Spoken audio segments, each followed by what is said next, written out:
የእግዚአብሔር ጸጋ እንከፋፈላለን በሁሉ ነገር የበቃን እንድንሆን ጸጋው ምንድነው የሚያስችለው ነገር ካላችሁ በምንም ነገር የምትታገሉ እንዳትሆኑ ያደርጋችኋል የእግዚአብሔር ጸጋ ምንድነው የሚያደርገው ነገሮችን ያለ ትግል እንድትገናኟቸው ያደርጋል የኛን ጥረት የኛን ትግል የኛን መፍጨርጨር የኛን ኢነርጂ ባዶ ያደርገዋል ወደ ተትረፈረፈ ምንም አቅም ወደማይጠይቅ ነገሮች ዝም ብሎ ወደ ተለቀቁበት ህይወት እንመጣለን ጌታ የተባረከ ይሁን መጽሐፍ ቅዱስ ያለን ሰዎች ሮሜ ምዕራፍ 1 ላይ ሄደን እናነባለን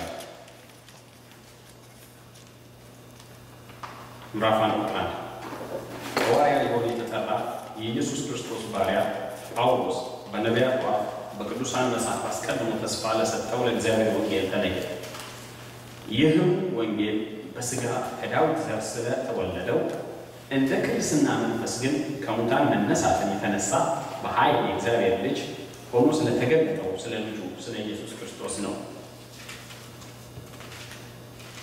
ቁጥር 16 ላይ ደግሞ ሄደን እናነባለን በወንጌል አላፍርምና አስቀድሞ ለአይሁድ ደግሞ ለግሪክ ሰው ለሚያምኑ ሁሉ የእግዚአብሔር ኃይል ለማዳን ነውና ኢየሱስ ክርስቶስ ጌታ ነው አሜን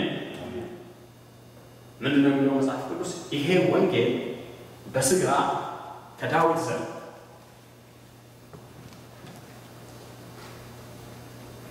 የሰው ወገን የአብርሃም የተስፋ ቃል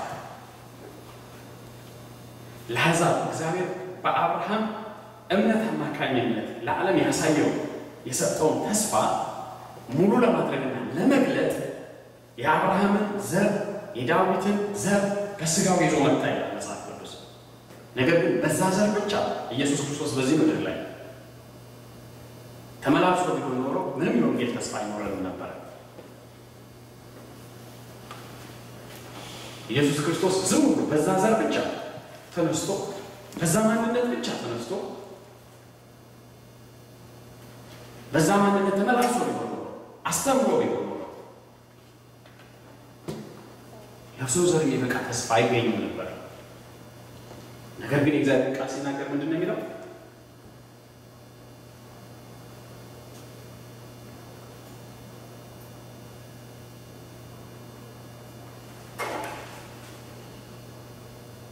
እንደ ቅድስና መንፈስ ግን ከሙታን መነሳትን የተነሳ በኃይል የእግዚአብሔር ልጅ ሆኖ ስለተገለጠው ስለ ኢየሱስ ክርስቶስ ነው ይላል በኃይል የእግዚአብሔር ልጅ ሆኖ ስለተገለጠው እግዚአብሔር 100% ራሱን በዚህ በኢየሱስ ክርስቶስ ስብዕና ላይ እንዲፈስስ እንዲሞላ እንዲገለጥ አድርጎ ራሱን ለዓለም ያቀረበበትን ተስፋ መጽሐፍ ቅዱስ ምን ይባል ወንጌል ነው ልክ እኛ ከዓለም ስንጠራ ሰውነትንና ድካም ታሪካችን አድርገን ይመጣ ሁላችንም ከየቤታችንና ከየዘራችን ከየትራይባችን እንደመጣንበት አይነት ማንነት ብቻ አገናኝተን ከሆነ ነገሮች እየተካሄዱ ያሉት የዋህነትና ምንም ለውጥ ማያመጣ ነገር ግን በኃይል እግዚአብሔር አምላክ የተባረከ ይሁን በኃይል ይላልሳለስ የእግዚአብሔርን አልቲሜት የእግዚአብሔርን የመጨረሻ ማንነት መግለጥ የሚችል ተስፋ ይዘን በምድር ምንም እንኳን በሥጋ በድካም በሰብአዊ ድካም የምንታወቅ ብንሆንም ነገር ግን ይሄንን ታሪክና ማንነት ስፍራ የሚያሳጣ መለኮታዊ ኃይል ይገናኘናል ቀባ ጌታ ክርስቶስም የሕይወትን ራስ አድርጎ ከሙታን መካከል አወጣው አሁንም ለሚሞተው ሰውነታችን ሕይወት ለሚሰጠው እግዚአብሔር የኃይል ሕይወትን እንጀምራለን ድካም ታሪካችን አይሆንም ድካም ሾርት ማጣት ክፍተት የግሎሪ እጥረት የክብር እጥረት ታሪካችን አይሆንም እግዚአብሔር አስተላለፋችንን ቀይሮታል አሁን ከኃያላን ወገን ነው የምንቆጠረው በዳዊት ዘመን ስለሚቆሙ ኃያላን መጽሐፍ ቅዱስ ይናገራል አሁን በክብሩ ፊት የምንቆም ኃያላን ተደርገናል በመንፈስ ቅዱስ እግዚአብሔር ቀብቶናል ማለት ነው ስለዚህ ባለፈው እንደተናገርነው የማይቋረጥና ቀጣይነት ያለው ተአምራት መለኮታዊ የሆነ ሱፐርናቹራል የሆነ ኢንቮልቭመንት በህይወታችን ውስጥና በእንቅስቃሴያችን ውስጥ እንዲታይ እግዚአብሔር አብሮ መንቀሳቀሱ እንዲታይ ማድረግ እንዴት ነው የምንችለው? እንዴት ነው ያሉ ትንንሽ ነገሮች 5000ዎችን የሚያጠርሙ እንዲሆኑ ማስባረክ የምንችለው? ኢየሱስ ክርስቶስ ማቴዎስ ወንጌል ላይ ያደረገውን ታምራት እንደ ታሪክ ልንናገር የጋዜጠኝነት ሚና የታሪክ አብሳሪነት የታሪክ አውሪነት ሚና እንድንጫወት ሳይሆን የወንጌል ሰባኪነት ሚና እንድንጫወት ነው እግዚአብሔር የጠራን። እግዚአብሔር የታሪክ አምላክ ሳይሆን እግዚአብሔር ሕያው አምላክ ነው። ታሪክ የሚዘክርላቸው ባለ ታሪኮች በዓለም ላይ አሉ። ብዙ ዝና ብዙ ስራ የሰሩ ባለ ታሪኮች አሉ። አሁን ግን ሕያው አይደሉም። አሁን ቆመዋል። ሞት ከልክሏቸዋል። እግዚአብሔር ግን ሞት አልከለከለው። እሱ ብቻ ሞት የማይከለክለው አምላክ ነው። መጽሐፍ ሲናገር ምንድን ነው የሚለው? ካህናት እንዳይሆኑ ሞት ከለከላቸው። ሰልፍ እንዳያደርጉ ያን የእውነተኛውን መቅደስ አገልግሎት ይዞት እንዳይቀጥሉ ምንድነው ሆልድ ያደረጋቸው? ሞት። እሱ ግን እግዚአብሔር ልጅ ተመስሎ ለዘላለም በሊቀ ካህንነት ክብር ይኖራል። በማይታየው በእውነተኛይቱ መቅደስ የሕያውነት አገልጋይ ክብርን ይዞ ዘላለማዊ ካህንና አገልጋይ ሆኖ ይኖራል። ስለዚህ በዚህ ቅባትና በዚህ ፕሪስቱድ ኦርደር በዚህ የክህነት ስርዓት ነው እናገለግለው። እኛ ክህነታችን የአሮን አይነት ክህነት አይደለም፣ የክርስቶስ አይነት ክህነት ነው። ካህናት ብንሆንም የብሉይ ኪዳን ካህናት አይነት አይደለንም። ለዚህ ነገር የምንበቃ አይደለንም። ብቃታችን ግን ከእግዚአብሔር ነው። አሁን የመንፈስ አገልጋዮች ነን። አሁን የኃይል አገልጋዮች ነን። ኢየሱስ ጌታ ነው። የምን አገልጋዮች ነን? እስኪ የኃይል ወሩ የኃይል አገልጋዮች ነን። ነገሮችን በመጫን ጸጥ በማድረግ በማፈን በመርገጥ ነው እናስቀጥላቸው። ክህነታችን የኃይል ክህነት ነው። ይህ የመልከጼዴቅ የክህነት ስርዓት የአሮን የክህነት ስርዓት አይደለም። በተትረፈረፈ ይቅርታ ሌሎችን የሚቀበል ካህን ነው። በተትረፈረፈ ጸጋ ደካሞችን የሚያነሳ ካህን ነው። ይህንን የክህነት ስርዓትና ልብስ ለብሰን በትውልዳችን መካከል በኃይል እናገለግላለን። ጌታ ኢየሱስ ስሙ የተባረከ ይሁን። ስለዚህ ባለፈው መንፈሳዊ ተአምራትንና መለኮታዊ ዴሞንስትሬሽንን በህይወታችን ላይና በትውልዳችን ለማምጣት አንዱ ምንድነው ነው ብለን ያስፈልጋል ያለው የኛን ኢንቮልቭመንት የሚጠይቁ ነገሮችን ማወቅ በጣም አስፈላጊ ነው ብለን ዛሬ ደግሞ እምነታችን ስለሚይዘው ስለሚሸፍነው ብለን እንነጋገራለን። አንድ ነገር እንደራችሁ እምነት ሳይኖረው ቤተክርስቲያንን ይመላለስ፣ እምነት ሳይኖረው የሚዘምር፣ እምነት ሳይኖረው የሚሰብክ ሰባኪ እና አጫራች ተመሳሳይ ቦታ ነው ያላቸው። የሚያጫርቱ ሰዎች አይታችኋል አይደል? በተለይ እኛ ሀገር ያስቃቸዋል። አንድ ድፎ ዳቦ 5000 ብር የተሸጠበት ጨረታ ላይ ተገኝታችሁ ታውቃላችሁ? ነገሩ ወርስ አይደለም አይገባው። ነገር ግን በተያያዘ መንገድ ሰዎች የሚፈልጉት ሌላ ነገር ስላለ ለዛ ፍላጎት እንዲደረግ ተደርጎ ያንን ጨረታ የሚመራው ሰውዬ ለጨረታው የተጠየቀው ኢነርጂ የለም፣ ሚናው ውስን ነው።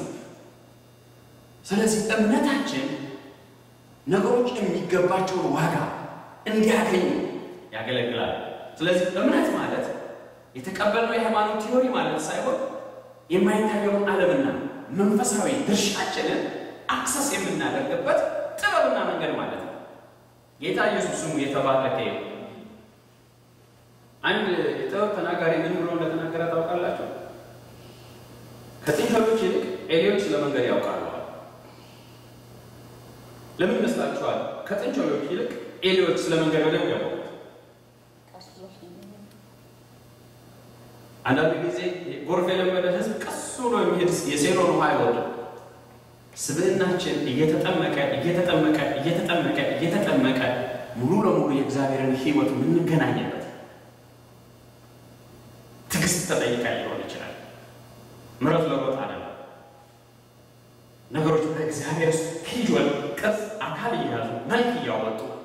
የምንገረምበት ሰዓት እየቀረበ ነው።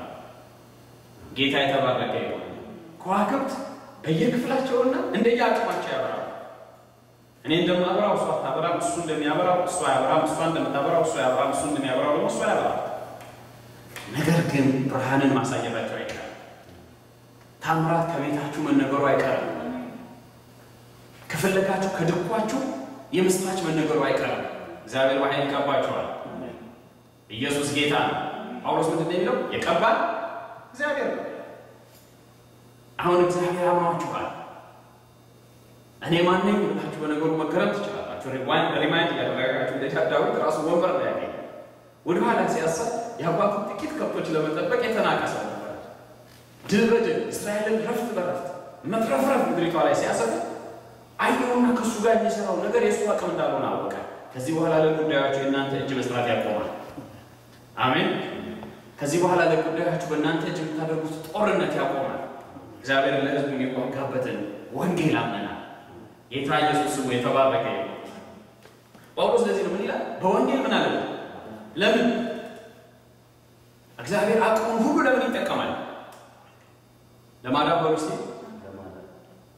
አያት እግዚአብሔር ፍጥረትን ጠብቆ የትንሽ ይሄኛውን ሰዎችን ማቃጠያ፣ ሰዎችን መቅጫ፣ ሰዎችን ልክ ማስያዣ ብሎ የቀነሰው ኃይል የለም። ማንነቱን፣ ፍቅሩንም፣ ፍርዱንም፣ ምሕረቱንም፣ ጽድቁንም፣ ርኅራኄውንም ሁሉንም ሰውን ለማዳንና ለማንሳት እንዲሰሩ ሙሉ ለሙሉ ማንነቱን ሰጥቷል። ምንም ነገር እናንተን እግዚአብሔር የሚከለክለው ነገር የለውም ከእንግዲህ በኋላ። አሜን። ሚሊዮነር መሆን ትፈልጋላችሁ? ወይስ ኢትዮጵያ ብቻ ይገባል? ትሆናላችሁ? አሜን። ምክንያቱም እኛ እንደዚህ አይነት ምርቃት ሳይሆን መርካቶ አካባቢ ያለውን ግርግር የኛ ያለው ሲባል አሜን የሚል ልምምድ ነበረ። ኢትዮጵያ አይታችሁ ነው ጫት እየተቃመ የእንትን ገበያ የኛ ያለው። አሁን ክርስቶስ የሚገባችሁን ሰማያት ልትቀበሉት ሊሰጧችሁ ሰማይ እናንተን የሚከለክለውን ነገር እንዲያቆም አድርጓል። ሰማይ አይከለክላችሁም። ሰማይ ተቀብሏችኋል። መጽሐፍ ቅዱስ ሲናገር ከገነት እግዚአብሔር አዳምን አስወጣውና በሩን ዘጋበት። ለምን? ሕያው እንዳይሆን ወደ ገነት እንዳይገባ፣ ከገነት ካለው ዘላለማዊነት ከዚህ በኋላ ፍሬ ገብቶ እንዳይበላ። አሁን ግን የኃይል ፍሬ ትበላላችሁ፣ የሞገስ ፍሬ ትበላላችሁ። ገነት ያዘጋጀችውን ፍሬ ሁሉ ትሰጣቸዋለች። እግዚአብሔር በክርስቶስ ኢየሱስ ወንጌል እንሆኛለን። ይሄንን ነው መጽሐፍ ቅዱስ ምን እንደሚታወቃላችሁ? ኢዮብ ምዕራፍ 42 ቁጥር 10 ላይ፣ ዘኍልቍ ምዕራፍ 8 ቁጥር 12 ላይ፣ ያዕቆብ ምዕራፍ 5 ቁጥር 14 ላይ ያለን ቃል ሰብሰብ አድርገን እንመለከታለን። ስለ ኢዮብ ሲናገር መጽሐፍ ቅዱስ ምን ይላል? እግዚአብሔር ለኢዮብ ያለውን ነገር ሁሉ ባረከለት። ምንድን ነው ያላችሁ ነገር? ከዚህ በኋላ በሚያስገርም ሁኔታ መባዛት ይጀምራል። አምስቱ ዳቦና 2 ዓሣዎቻችሁ ከዚህ በኋላ ሺዎች የምትመግቡባቸው ይሆናሉ። እግዚአብሔርን ለማገልገል ቆርሳችኋቸዋልና፣ ክርስቶስን ለማገልገል ቆርሳችኋቸዋልና፣ ክርስቶስን ለማገልገል ከሌላው ጋር የምትኖሩበት፣ ከሌላው ጋር የምትገናኙበት፣ ሌላውን የምትደግፉበት ነገር አድርጋችኋቸዋልና ከዚህ በኋላ ከቤታችሁ ዘይት አይታጣም። ጭላጫችሁ ከዚህ በኋላ ወደ ዘላለም ምንጭነት ይቀየራል። የቀራትን ትንሽ ነገር፣ የቀራትን ትንሽ ጭላጭ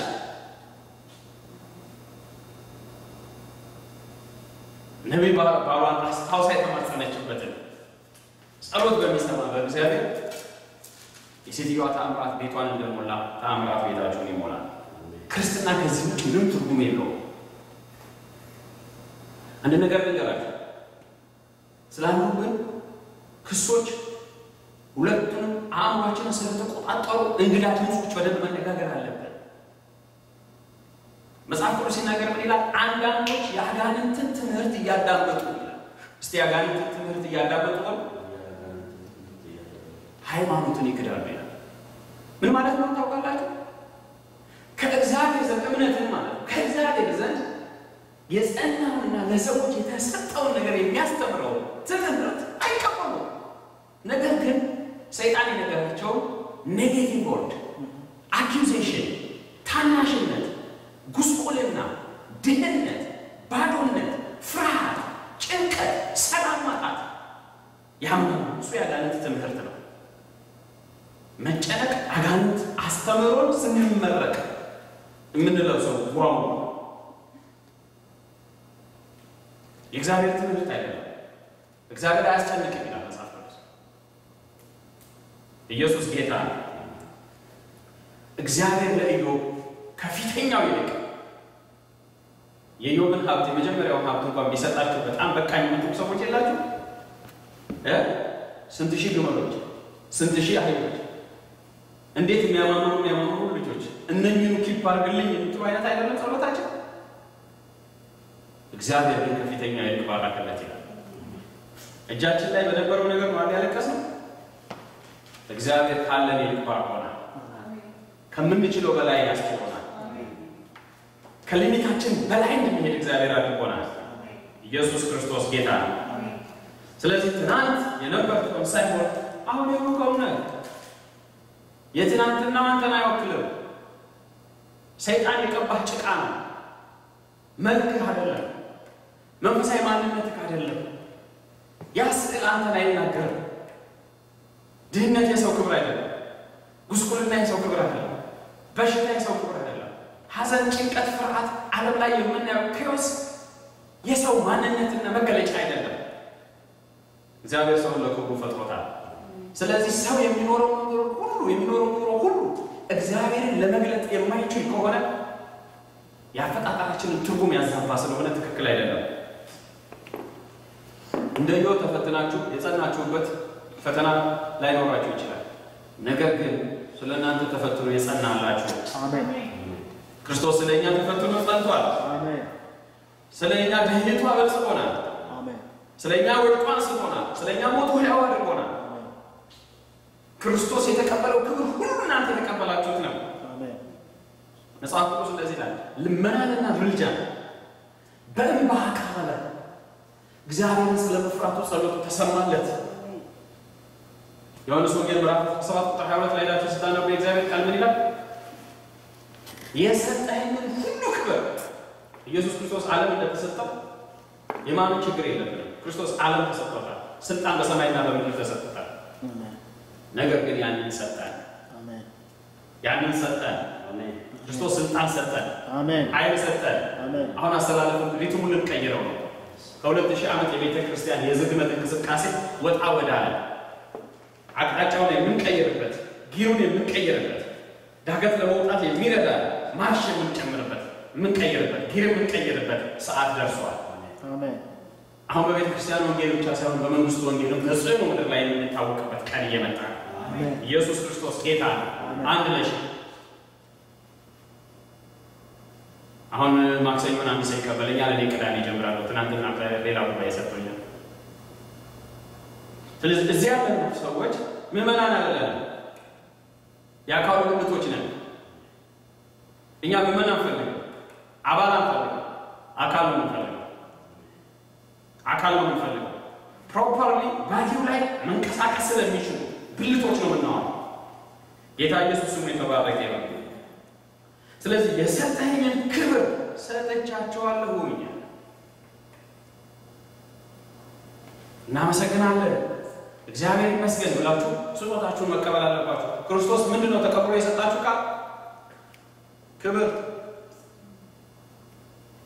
ክብር ይሄ ፊት መጨማደድ ይሄ ትንቢያ ይሄ አዋራቂት መጣ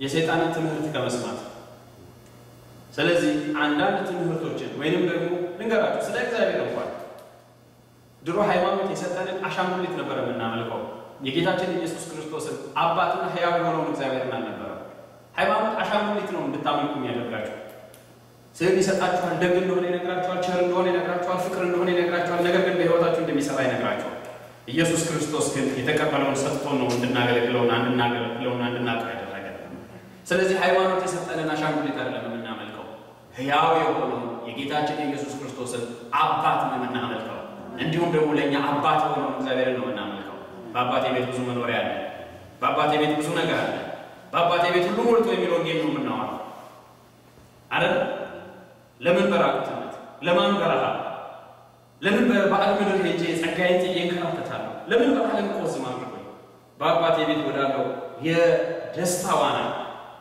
የደስታ ባህር የሰላም ምንጭ ኢየሱስ ጌታ ነው። ስለዚህ መንፈሳዊ ኃይል ለመግለጥ ተዘጋጁ። ደቀ መዛሙርቱ ምንድነው ያላቸው? ኃይል ምን ትላላችሁ? መንፈስ ቅዱስ አልወረደም ነበር። ኢየሱስ ስላልከበረ ማለት ነው። ሚሽኑ ኢየሱስ ክርስቶስ ሜሲያኒክ ሚሽን አላለቀም ነበር። ልክ ክርስቶስ ኪዳኑን የሚያስርበትን ስራ ሰርቶ ሲጨርስ መንፈስ ቅዱስን ሂድና ይሄንን አደራ አሳያቸው አለውና ላለው። አሁን መንፈስ ቅዱስ ያው ለደካማ ኃይል ይሰጣል። ብርታት ለሌለው ብርታት ይሰጣል። ኃጢአተኛውን ታሪኩን ቀይሮ ጻድቅ ይሆናል። ኃጢአተኛ ይጸድቃል። እንዴት ይጸድቃል? ይጸድቃል። ያለ ይጸድቃል። ይጸድቃል። በእምነት ይጸድቃል። ኃጢአተኛውን በሚያጸድቅ በእግዚአብሔር ለሚያምን እምነቱ ጽድቅ ሆኖ ይቆጠርለታል ተብሎ እንደተጻፈ አሁን ኃጢአተኛ የሚጸድቅበት ወንጌል ነው የምናወራው። የደረቀ ልምላሜ ያሳያል። አስፋልት ላይ ዘርተን የምናጭድበት፣ ደረቅ መሬት ላይ ፍሬ የምናመጣበት ተአምራት በሕይወታችን ይጀምራል። አሜን። ኢየሱስ ክርስቶስ ጌታ ነው። አሜን። ኢየሱስ ስለኛ ከብሯል። አሜን። ስለኛ ነው የተዋረደው። እሱ የክብር ችግር የለበትም። ኢየሱስ ክርስቶስ የሆነ የጎደለውን ነገር ሊሞላ እዚህ ምድር ላይ የመጣ ክብር የጎደለብንን እኛን ሙሉ ሊያደርገን የመጣ። ስለዚህ ክርስቶስ የተቀበለው ክብር ለሱ ዝና እንዲያመጣ አይደለም። አንዳንድ ሰዎች ክርስቶስ ከሞት ተነሳ ብለው ለሱ ሰርፕራይዝ ይሆናል። የማይሞት ነው እሱ ከመጀመሪያው። ነገር ግን ሞቶ ተነሳ ስንል እኛ በሞት ላይ የተቀበልነውን ድል እንዴት እንደተቀበለ፣ እንዴት በሞት ሞት እንደተመታ፣ እንዴት ሞት በሞት እንደታለለ፣ ሞትን በሞት ክርስቶስ እንዴት እንደገደለው መጽሐፍ ቅዱስ የሚጠራውን የምስራች ነው ምናምን። ክብር ለእግዚአብሔር ለአምላካችን ይሁን። ቅድም እንዳልኩት እንግዲህ የእግዚአብሔርን ሕያውነት ነው የምናወራው። እግዚአብሔር መጽሐፍ ቅዱስ ውስጥ ተአምራት አድርጓል ብለን የሙሴን ቀይ ባህር መክፈል፣ የኤልያስን ከሰማይ እሳት ማውረድ፣ የሌሎችንም የእግዚአብሔር ሰዎችና እንዲሁም ደግሞ የኢየሱስ ክርስቶስን ተአምራት ልናወራ አይደለም። ግን ተአምራት በሚሰራው ክንዱ ተአምር እየሰራን በምድራችን ላይ ለመኖር ነው የተጠራን። እግዚአብሔር የታሪክ አምላክ አይደለም። እግዚአብሔር ሕያው አምላክ ነው። አሁንም እግዚአብሔር በታሪክ ብቻ የሚታወቅ አምላክ አይደለም። ጌታ የተባረከ ይሁን። ኢየሱስ ክርስቶስ ጌታ ነው። እንግዲህ እነኚህን ጠላቶቻችንን ጳውሎስ ምንድን ነው የሚላቸው? አገልጋዮቻችን ተደርገዋል ይላቸው። አንቁ። አንድ የመካከለኛ ምስራቅ ጸሐፊ ምን ብሎ እንደጻፈ ታውቃላችሁ? ዝምታን የተማርኩትን ከረፍራፊ ሰው ነው። ትዕግስትን የተማርኩት ደግሞ ትዕግስት ከሌለው ሰው ነው። ደግነትን የተማርኩት ከንፉግ ሰው ከክፉ ሰው ነው። ምንም እንኳን ይህንን የሚያህል እውቀት ከነኚህ ሰዎች የተማርኩ ብሆንም የሚገርመው ነገር ይላል ሰውየው ሲናገር፣ ለእነዚህ መምህሮቼ ምስጋና ቢስ መሆኔ ነው የሚገርመኝ ይላል። የአዲስ ኪዳን አገልጋይ የሆነው ጳውሎስ እኮ እነኚህ ነገሮች ያመሰግናል አይደል? ሞት ቢሆን የኛል፣ ሕይወት ቢሆን የኛል፣ ያለው ቢሆን የኛል፣ የሚመጣው ቢሆን የኛል፣ ከክርስቶስ ፍቅር ቢሆን እንደማይለኝ ከክርስቶስ ፍቅር እነኚህ ሁሉ ነገሮች እንደማይለኝ አወቅኩኝ። እንደውም ምንድናቸው ይላቸዋል? አገልጋዮች ነው እኛ እንደ ፈረስ ይወጣባቸው ወደ ድል የሚሄድበት እንዴ ብሎ ተቃራኒው ነገር እንዲያውቅ ከዚህ በኋላ የሚጎዳ ነገር እንኳን እንዳይጎዳ መርዝ ቢጠጡ እንኳን አይጎዳቸው። ከዚህ በኋላ ምንም ነገር አጋጣሚ እናንተን የሚጎዳበት ምንም ምክንያት የለም። እያንዳንዷ አጋጣሚ እያንዳንዷ ነገር ለእናንተ ለክብር እንድትሰራ እግዚአብሔር ያደርጋል። ይህ ሰውዬው እውነቱ ነው። ንፉግ ሰዎችን ሳይ ደግነትን ተማርኩ፣ ጭንቀትን ሳይ ደስታን ተማርኩ። ነገር ግን የሚገርመው ነገር ለእነዚህ ነገሮች ምስጋና ማጣቴ ነበር። ጳውሎስ ለዚህ በመጨረሻ ላይ ሞትን የኔ ነው እንደውም ደግሞ አንተን ሳይ ሄጄ ክርስቶስ ጌታዬን በዚህ ነገር በመስለው ይላል። ስለዚህ እምነታችን የተአምራታችን አገልጋይ ነው። እኛ እምነት እንደሌለው ሰው እንድንኖር አይደለም የተጠራነው። የትም ቦታ መሬት ላይ የምትሰሩት ነገር መሬትን አምናችሁ እስከቆፈራችሁና ኤነርጂ እስከፈሰሳችሁባት ድረስ ዋጋ እስከከፈላችሁባት ድረስ መሬት በታማኝነት ለድካማችሁ የሚበቃ ነገር ትሰጣችኋለች። ከኛ የሚጠበቀው ልክ በእምነት ገበሬው መሬትን አሁን እንደሚቆፍራት ከእምነታችሁ የሚሆን አንድ እርምጃ ብቻ ለሕይወታችሁ ያስፈልጋል። ከዛም በኋላ ወደ ተፈረፈ ወደ ተንበሸበሸ ተአምራት እንገባለን። እግዚአብሔር አምላካችን ስሙ የተባረከ ነው። በእምነት እንጂ በማየት አንመላለስም። ፈርዖን ዲፕሎማሲ አይገባው፣ ዓለም ዲፕሎማሲ አይገባት። ሜካኒዝም ማጥናት አይደለም የሚጠበቅበት። እግዚአብሔር ምንድን ነው ያለው ለሙሴ? በጸና ክንዴ እኔ ንግግር አልችልም ማለት ዓለም ውስጥ ያለውን ብልጠት ስንቱን ተምረነው እንችላለን። ስንቱን የሰው ተንኮል፣ ስንቱን የሰው ማጭበርበር፣ ስንቱን የሰው ጥበብ አልፈን ሊሳካልን ይችላል። የረፈደ አይመስላችሁም ለሱ? ምክንያቱም ጮሌዎች ነግሰውበታል ሁሉ ነገር ግን እምነታችሁ በሚገልጠው ኃይል አማካኝነት ምድር የምትፈልጉትን ሁሉ ታፈራላችኋለች። ሁሉን አትረፍርፎ በሚሰጠን በጌታችን በኢየሱስ ክርስቶስ በእግዚአብሔር ለምናምንለኛ የቀረልን ክብር ይሄ ነው። ጌታ ኢየሱስ ስሙ የተባረከ ይሁን። እግዚአብሔር ስም ከፍ ከፍ። ዘዳግም ምዕራፍ 28 ላይ ሄዳችሁ ስትመለከቱ የቃል ኪዳኑን ሕዝብ እግዚአብሔር ስለሚመራበት በረከት ይናገራል።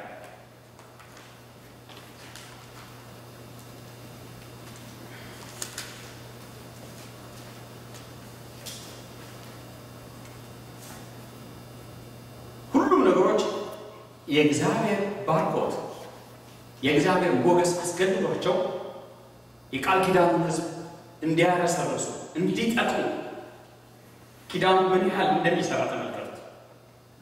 ስለዚህ የተቀበልነው አዲስ ኪዳን የምናገለግልበት አዲስ ኪዳን እያንዳንዳችንን በዚህ የተስፋ ቃል በዚህ የተስፋ ክብር በዚህ ህይወት እንድንመላለስ ነው። በዚህ ህይወት ጳውሎስ ምንድን ነው የሚለው? ሮሜን አንብቦና ይህን ሀሳብ የሚገባ ማየት ብንችል ደስ ይለኛል። በወንጌል አላፍርም። ምንም የሚያሳፍር ነገር አለው ወጣቸው ከእግዚአብሔር ክንድ ምን እንድናቅማማ ከእግዚአብሔር ችሎታ ምን ቀኑ እንድትሰኙ የሚያደርጋችሁ ነገር አለ። አላፍርም። አስቀድሞ ለአይሁዳዊ ደግሞ ለግሪክ ሰው ለሚያምኑ ሁሉ የእግዚአብሔር ኃይል ለማዳን ነውና። ስለዚህ ተአምራታችሁን የምትቀበሉበት አንዱ የጥበብ መንገድ ወንጌል ነው። በወንጌል ሳያፍሩ በፕራውድ መመላለስ፣ እያበሰሩ መመላለስ። የእግዚአብሔር ኃይል በሙላት የሚሰራበት ቦታ የቱ ጋር ይመስላችኋል? መጽሐፍ ቅዱስ ውስጥ የእግዚአብሔር ኃይል ጸሎት ላይ ነው የሚሰራው። የእግዚአብሔር ኃይል ቸርች አምልኮ ላይ ነው የሚሰራው። የእግዚአብሔር ኃይል ባይብል ስተዲ ላይ ነው የሚሰራው። የእግዚአብሔር ኃይል በጣም መንፈስ ቅዱስ የሚሰራበት ቦታ የትኛው? ኢቫንጀሊዝም፣ ወንጌልን የማብሰር ስራ ላይ ነው የእግዚአብሔር አልቲሜት ፓወር የሚሰራው። ከዚህ መለኮታዊ ፍላጎት አንጻር ስትንቀሳቀሱ ጉዳያችሁንና ፍላጎታችሁን ሁሉ ሞልቶ ለእናንተ አትረፍርፎ በሚሰጣችሁ በእግዚአብሔር መንፈስ ወደፊት ለመሄድ እንችላለን። ስለዚህ በዚህ መንግስት ተጋድሎ ውስጥ ኢንቮልቭ ለማድረግ የሚከለክላችሁ ነገር ምንድን ነው? በላቆም እስኪያናውጠው የጠበቃችሁ ነው። ለብዙ ዘመን እጅጉ ታስረው እድለኞች እየገቡ ሲፈወሱበት ወገን የለኝም ዘመድ የለኝም አልገባኝም የነበርኩበት ቤተክርስቲያን ይህንን እድል አላመቻቸልኝም ምናምን ያሉ ሰዎች ከበረከታቸው የሚዘገዩበት የራሳቸው የሆነ ምክንያት አላቸው። አሁን መልአኩ ሆኖ እያናወጠ ነው። ኢንቨስት አድርጉ፣ ህይወታችሁን ኢንቮልቭ አድርጉ፣ ጊዜያችሁን ኢንቨስት አድርጉ፣ ገንዘባችሁን ኢንቨስት አድርጉ። ጤንነታችሁ ይገናኛቸዋል። መልአኩ አሁን ሲያናውጠው ቀድሞ የትኛው ሰው ይፈወሳል? እኔ በጣም ቀስ ብዬ ነው የምገባው። ብዙ ጊዜ ለበረከታችን ለመለወጣችን ብዙ ምክንያቶች ስናቀርብ እንኖራለን። አሁን ግን ምክንያቶች በፊታችን የለም። በእኛ ትይዩ ለእኛ የሚበቃ ነገር ቀርቦልናል። ሰማይ ተከፍቷል። መንገዱ ጠባብ አይደለም። እግዚአብሔርን በየግላችን አክሰስ እናደርጋለን። መንግስቱን አክሰስ እናደርጋለን። ታድሶና ይቅርታን አክሰስ እናደርጋለን። ኢየሱስ ጌታ ነው። ወንጌልን ለሌሎች እንሰብካለን። እግዚአብሔር የሥጋ ድካምን ይሽራል፣ በኃይል ይቀባል። በኃይል ቀብቶታል። መጽሐፍ ቅዱስ ሲናገር ምንድን ነው የሚለው? የእሴይ ልጅ ዳዊትን አገኘሁትኝ እግዚአብሔር ፍለጋ ላይ አገኘው የሚለው ይፈልግ አይደል? ዲንዲንዲንዲንዲ ብዬ ሳገኘው አግኝቼዋለሁ። እግዚአብሔር አሁንም የሚቀባው እየፈለገ አሁንም ራሱን በእምነት አቬለብል የሚያደርገው ሰው እግዚአብሔር ይቀባዋል። ከዛም በኋላ በምድራችን ላይ ላሉ ተግዳሮቶች ሁሉ መልስ የሚሰጡ ሰዎች ሆነን እንገለጣለን። ከፊታችን ባሉ ዘመናት እነኚህ ልምላሜዎች ይጠብቁናል። ምድረ በዳው ላይ ወንዞችን፣ በረሃው ላይ ፈሳሾችን እናጠጣለን። ነገሮች ይቀየራሉ። በሽተኞችን እንዳስሳቸዋለን። አንተ ትፈውሳቸዋለህ። የቀባህ እግዚአብሔር የታመነ ስለሆነ አንቺ ትፈውሻቸዋለሽ። እኔ በሽተኞች እፈውሳለሁ። እኛ ጋር የተለየ ምስጢር ስላለ አይደለም፣ የተቀበልነው ኪዳን ለዚህ ሙሉዎች ስላደረገ ነው። በሽተኛ ሰብስበን የሚሆነውን ነገር እናያለን ብለን አይደለም ሙከራ የምናደርገው። እንደውም ስለ ግብፃውያን ሲናገር መጽሐፍ ቅዱስ ቀጥታ ይህንን ቃል ይጠቀማል። እስራኤላውያን በእምነት ተሻገሩ ይላል። ግብፃውያን ደግሞ ለመሻገር ሲሞክሩ ምናሉ ምን ያው መንፈሳዊ ነገር እንደሚሰራ እንደማይሰራ ቼክ ለማድረግ አይደለም የምንጸልየው፣ ሰዎች ስለሚጠቀሙ ነው የምንጸልየው። እስከዛሬም እግዚአብሔር በአገልግሎታችን ሰዎች ሲጠቅማቸው አይታችሁ፣ ለጸሎታችሁ እግዚአብሔር ሲሰራ አይታችሁ፣ በልመናችሁ አንድም ቀን ሳታፍሩ ነው እዚህ የደረሳችሁት። ከዚህም በኋላ ልመናችሁ እየተሰማ ምድር ቅርጿን እየቀየረች ትመጣለች። ምድርን ከሚያጠፏት ይልቅ የሚያለሟት ቁጥር ይበዛል። የደጎቹ ቁጥር ይጨምራል። ከዚህ በኋላ የቅኖች ቁጥር ይጨምራል። በወንጌል የምንፈጥረው ማህበረሰብ የቤተ ክርስቲያን የአባላትን ቁጥር ሳይሆን የስምና ጥራት ቁጥር ነው የሚጨምረው። ዳዊት ምንድን ነው የሚለው? አቤቱ ደግ ሰው አንሷል፣ ቅኖች መነማ። የቅንነት የጥሩ ሰውነት በረሃማነት ተስፋፋ። ሁሉ መጀመሪያ እንደ እባብ ይለሰልሳል። እባብ መጀመሪያ ለስላሳ ነው፣ አካሉ በጣም ሶፍት ነው፣ ለስላሳ። ስለዚህ ሰው የማዘናጋት አቅም አለ። ቀጥታ ሾክ ላይ ወደ የተደረገበ ሾክ አለ። ነገር ግን አንዱ ሰው በመርዙ ነድፎ ይጠይቀዋል። ከዚህ በኋላ ተዘናግታችሁ አትወጡ። በህይወታችሁ የእግዚአብሔር ኃይል በመንፈሳዊ ክብር የምትመላለሱበት፣ በመንፈሳዊ የበላይነት የምትመላለሱበት ስፍራ ይሰጣችኋል። መጽሐፍ ሲናገር ምንድን ነው? ከፍ ያለ ከፍ ካለ በላይ ይመለከታል። ስለዚህ ጊዜው በእውነተኛ እምነትና በመንፈሳዊ ጅል ራሳችንን ለዓለም የምንገልጥበት ጊዜ ነው። መጽሐፍ ቅዱስ ሲናገር ምንድን ነው የሚለው? ወቅቱ እንደደረሰ፣ ጊዜው እንደደረሰ፣ የዜማ ሰዓት እንደሆነ ይናገራል። ስለዚህ እስራኤል ጊዜዋን እንዳላወቀች ያመነው ሰው በዚህ የጸጋ ፔሪየድ ውስጥ፣ በዚህ ግሬስ ፔሪየድ ውስጥ መሆን ያለበትንና መመላለስ እንዴት እንደሚገባው ካላወቀ በሚያባክነው ጊዜ የሚጸጸተው ቆይቶ ነው። በእግሮቻችን እንቁም፣ የኪዳናችንን ተስፋ በእምነት እንያዝ።